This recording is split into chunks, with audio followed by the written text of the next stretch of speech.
Welcome back, my loves.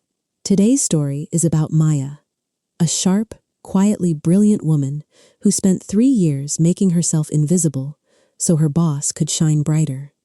She was good at it, maybe too good. Then her company sent them both to a week-long retreat in the mountains of Vermont. Just the two of them. No office, no titles, no rules about what you're allowed to feel. Her boss's name is Diane. And Diane, it turns out, had been keeping a secret that had nothing to do with business. A story full of slow tension, snowfall silences, and the terrifying moment when the person you admire most looks at you like you're the only thing in the room. Stay with me until the end. I promise it's worth it. I almost didn't go. That's the part I keep coming back to.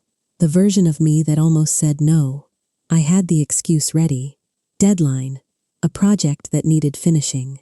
A conference call I could reschedule but chose not to, at least in my head, for approximately 48 hours before Diane walked past my desk on a Tuesday afternoon and said, without stopping, without looking up from her phone, "You're coming to Vermont, Maya. Pack for cold." It wasn't a question. With Diane, it never was. I had worked for Diane Calloway for 3 years, 2 months, and, if you want to get specific about it, somewhere around 11 days, when we drove north out of the city on a gray Friday morning with 2 overnight bags, a thermos of coffee she made herself, and a silence between us that I had long ago learned to read like weather. Quiet Diane meant she was thinking. Sharp quiet meant she was about to make a decision that would affect a lot of people. Soft quiet, rare, the kind I'd only seen twice, meant something had gotten through the armor. That Friday morning, I couldn't place it. I sat in the passenger seat with my laptop open and pretended to review the Q3 projections while actually staring at the way her hands rested on the steering wheel. Left hand, easy. Right hand, slightly tighter than necessary. She was nervous. I filed that away and said nothing, because that was my job. To see everything, say only what was useful, and disappear into the background of her life in a way that made her more effective without costing me anything visible. Everyone at Hartwell and Associates called me Diane's assistant. I was not, technically, her assistant. I was a senior project analyst. I had my own accounts, my own clients, 3 people who reported to me. But Diane had a way of pulling the room. All the gravity in any space curved toward her. And somehow, I had spent 3 years orbiting, sitting slightly behind her in meetings, finishing her sentences in presentations when she paused and glanced at me, knowing which coffee mug she preferred on which kind of morning. She was 41. I was 33. She had built Hartwell's Northeast expansion almost single-handedly. I had arrived 2 years after her, fresh from a firm in Chicago, and within 6 months she had asked me personally to take on 2 of her overflow accounts. That was the beginning. I told myself then what I always told myself. This is professional. This is a mentorship. This is what it looks like when 2 driven women respect each other's work. I was good at telling myself things. The drive was 4 hours. For the first 2, we spoke about work. She asked my read on the Patterson account. I gave it. She pushed back on 2 points. I held my ground on one and conceded the other because she was right. That was the rhythm we had. Efficient, clean, no performance necessary. Then she turned the music on low, something I didn't recognize, something slow, and said, "Tell me something that has nothing to do with the office." I looked up from the laptop. She didn't look back. "Like what?" I said. "Anything." I was quiet for a moment. "I've been learning to bake bread," I said. "Sourdough. I'm terrible at it. I've killed the starter twice." She made a sound, low, amused. The beginning of a laugh she didn't finish. Twice. The second time felt personal. And then she laughed, really laughed. the kind I hadn't heard before. No performance in it. No managing of impressions. Just Diane Calloway, laughing in a car in the rain at something I said. I looked back at my laptop. My heart was doing something I chose not to name. The retreat house was exactly what the company had booked it as. Modest, clean, completely isolated. A farmhouse about 20 minutes outside Stowe, surrounded by bare-limbed maple trees and the particular gray silence of Vermont in November. 2 bedrooms upstairs, a shared kitchen, a living room with a fireplace that actually worked, and a porch that looked out over a field that had probably been beautiful in another season. We arrived just before dark. Diane walked through the house without speaking, opening doors, checking windows, running her hand along the kitchen counter, the way she touched surfaces when she was assessing something. I followed at a distance and told myself I was being professional.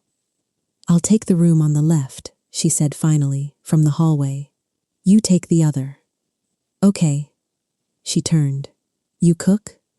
"A little." "Good. There's groceries. We can figure out dinner." It was not a romantic dinner.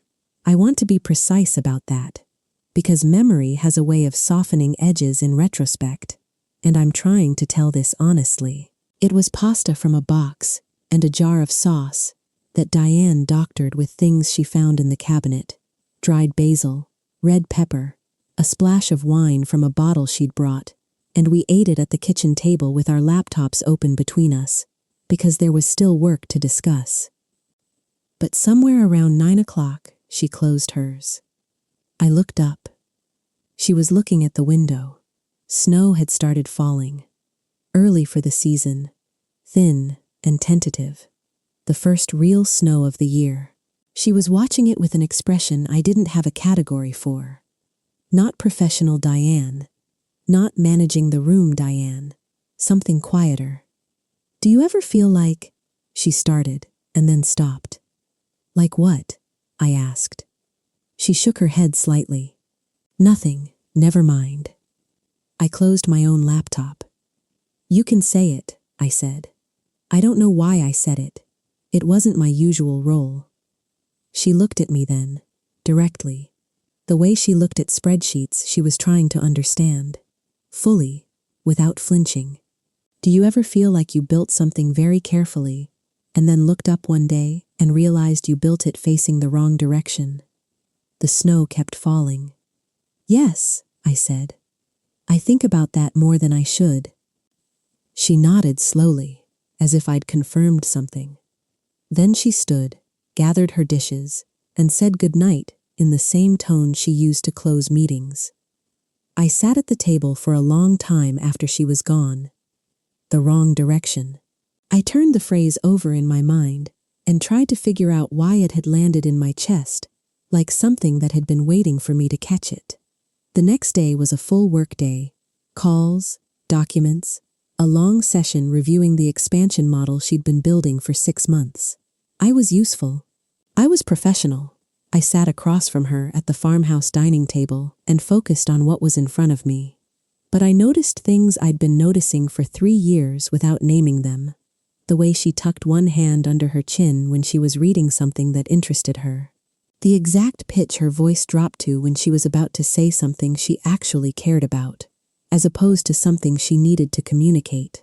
The fact that she had brought, tucked into the side pocket of her bag, a worn paperback. I could see the spine from where I sat, that had nothing to do with work. I noticed that I noticed, and I thought, this is fine. She's interesting to watch. Interesting people are interesting. That's all this is. On the second afternoon, it rained instead of snowed. We moved from the dining table to the living room because the light was better, and at some point she sat on the floor with her back against the couch, and her papers spread around her, and I sat on the couch behind her, and we worked like that for 2 hours, her occasionally passing something back over her shoulder for me to check, me handing things down, both of us talking about numbers and forecasts and a market she'd been watching for 3 months. some point, I realized she had stopped handing me papers and was just sitting there. And I had stopped reading and was just sitting there. The rain was loud on the windows. "Maya," she said. "Yeah. Thank you for coming." I didn't know what to do with that. Diane didn't thank people often. When she did, it was precise. "Thank you for catching that. Thank you for the revision. Thank you for staying late." Not just, "Thank you for coming." "Of course," I said. She didn't say anything else. I stared at the back of her head, the way her hair fell just past her shoulders, the particular way she held her neck when she was still, and I had a thought I didn't choose. I would have come anywhere. I caught it, held it at arm's length, examined it. Then I put it in a drawer in my mind and closed the drawer and told myself it didn't mean anything at all. By the third day, I had established a system. Don't sit too close. Keep at least one piece of work between us at all times. If she asks a personal question, answer briefly and redirect. If she laughs, look somewhere else while she does it. It was a very reasonable system. It lasted until approximately 7:30 on the third morning, when I came downstairs to find her standing at the kitchen window with a mug in both hands, wearing an oversized sweater I hadn't seen before, cream-colored, soft, clearly not a work sweater, watching the snow that had come back overnight and covered everything. She didn't hear me on the stairs, and for a moment, just a moment, I stood in the doorway and looked at her without the system, without the professional layer, without the categories, without the very sensible explanation I had been applying to everything for 3 years. I just looked.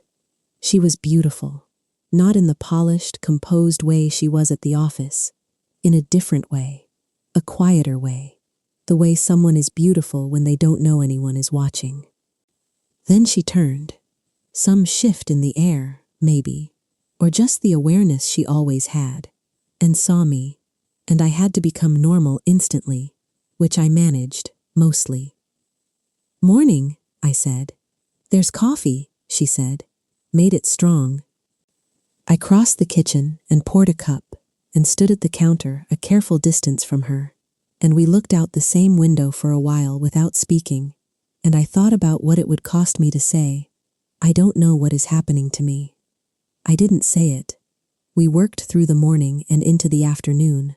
At some point she took a call, something that went sideways, a vendor issue, the kind of problem that required her to pace, which she did, moving through the living room with her phone and her even, controlled voice, and I sat at the table and pretended to read while actually watching her figure out the problem in real time and thinking, I have watched this person work for 3 years, and I still find it extraordinary. When she hung up, she looked drained. "That's handled," she said. "For now. You okay?" She set the phone on the table and pressed both hands to her face for a moment. Not long, just a breath's worth, and then lowered them and said, "I'm fine." Then, unusually, "No, I'm tired." I didn't say anything. "I'm tired of managing everything," she said. "The accounts, the team, the perception, the way everyone is always watching to see if I make a mistake." She paused. "I'm sorry." "That's not, you don't need to hear that." "I don't mind," I said. And I meant it in a way that wasn't professional. "I'm not going anywhere." She looked at me, not the assessing look, not the reading a spreadsheet look, something slower and more deliberate, like she was deciding something. "No," she said, "you're not." That night, she suggested we eat dinner on the porch, despite the cold, because the sky had cleared and the stars were visible, and she said she'd forgotten what stars looked like. So we put on coats and sat on the wooden chairs, with our plates balanced on our laps and our breath coming out in small clouds. And she told me, unprompted, quietly, that she had been married once, briefly, in her early 30s, and that it had been a very correct relationship that had nonetheless never felt fully inhabited, like a house that looks right from the outside, but echoes when you walk through it. I listened. "I think I spent a long time building things I thought I was supposed to want," she said. "And I'm very good at it. Building things.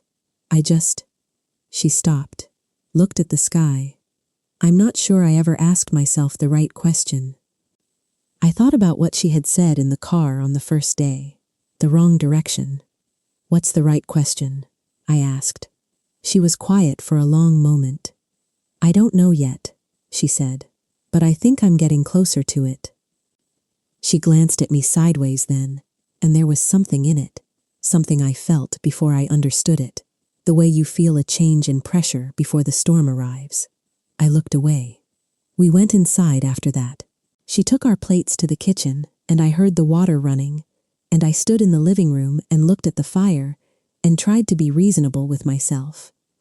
"You work for this woman. She is your professional anchor. She is 12 years older and several levels above you, and you are in a farmhouse in Vermont for a work retreat, and you need to be sensible." I knew all of that. I also knew that when she'd said, "I'm not sure I ever asked myself the right question," something in my chest had pulled toward her like a tide, and I had no sensible thing to do with that at all. I went upstairs early, claiming a headache that wasn't entirely untrue. I lay in the dark and listened to the sounds of the house, the creak of old wood, the distant pop of the fire settling, her footsteps below, then on the stairs, then the closing of her door. I thought, I should have taken the Chicago transfer 2 years ago. I thought, I should tell her I need to be reassigned. I thought, I am so tired of filing things away in drawers. I didn't sleep for a long time, but before we continue, if you made it this far, it's because something in this story touched something you already know, that particular weight of a feeling you haven't let yourself name yet. Click the like button right now. It helps me keep bringing stories like this one to you. And if you're not subscribed yet, subscribe now and hit the bell. That way YouTube lets you know when a new story drops on this channel. Now tell me in the comments, have you ever been in a situation where you knew exactly what you felt, but stayed quiet because the timing, the circumstance, the distance between you and that person seemed impossible to cross? Tell me. I read every single one. And tell me, what city are you watching from? I leave a heart on every answer. Now, back to the story. The 4th morning, I came downstairs and she was already at the table, not working, just sitting with her coffee, looking at nothing in particular.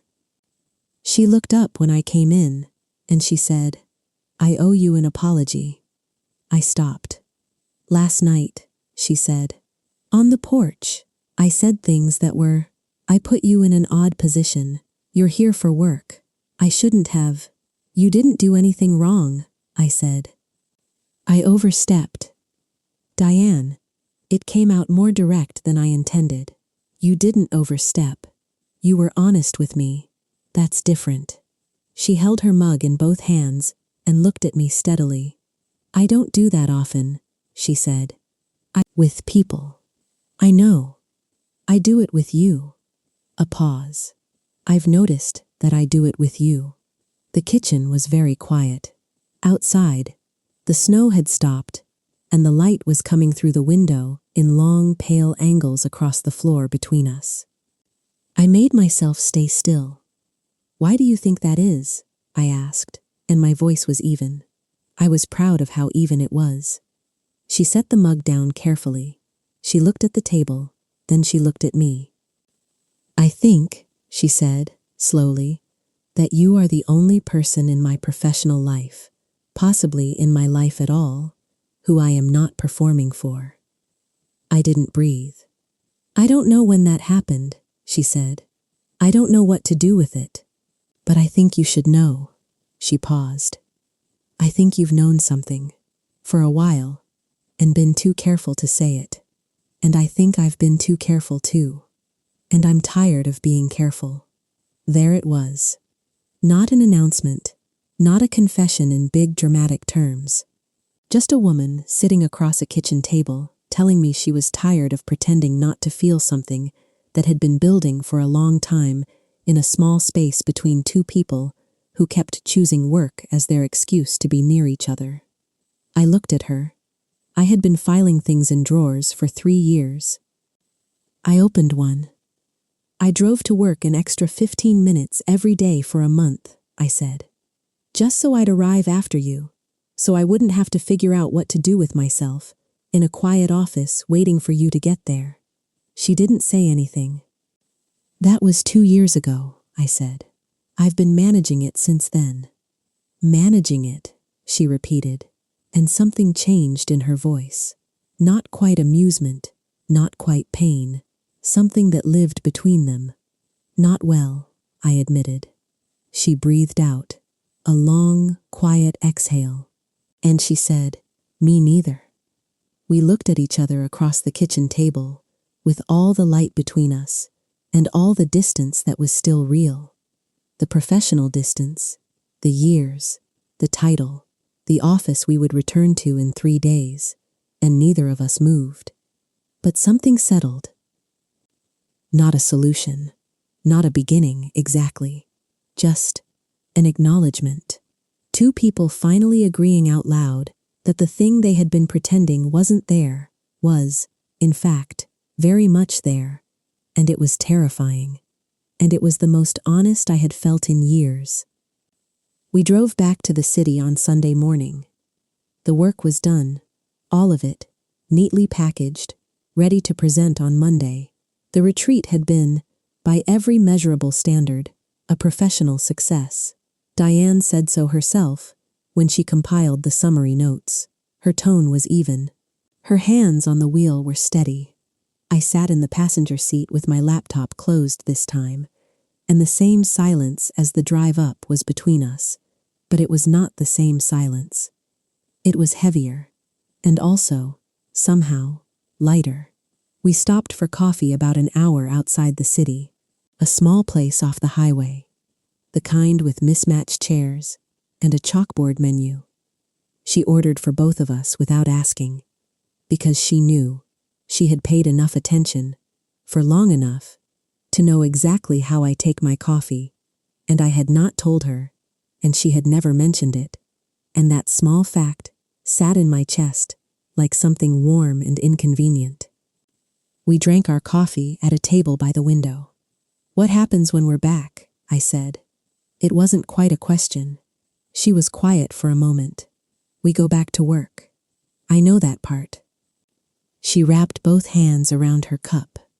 "Maya, I have thought about this since Friday night. I have been very honest with myself about it, and the honest answer is, I don't know." She looked at me. "I know what I feel. I know that what I feel doesn't fit neatly into the life I currently have. And I know that you deserve something that isn't complicated and uncertain and structured around my very inconvenient schedule and my very inconvenient position. I'm not asking for something uncomplicated," I said. "I know you're not." She almost smiled. "That's the problem."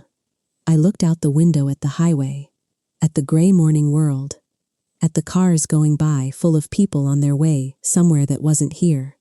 I wanted to argue. I had arguments ready, but I also knew Diane. I knew when her mind was made up, not rigidly, not cruelly, but with the particular clarity of someone who had built her life on making hard calls and living with the cost of them. She wasn't closing a door. She was being honest about what stood in front of it. "I need time," she said, quietly. "Not from you, from myself.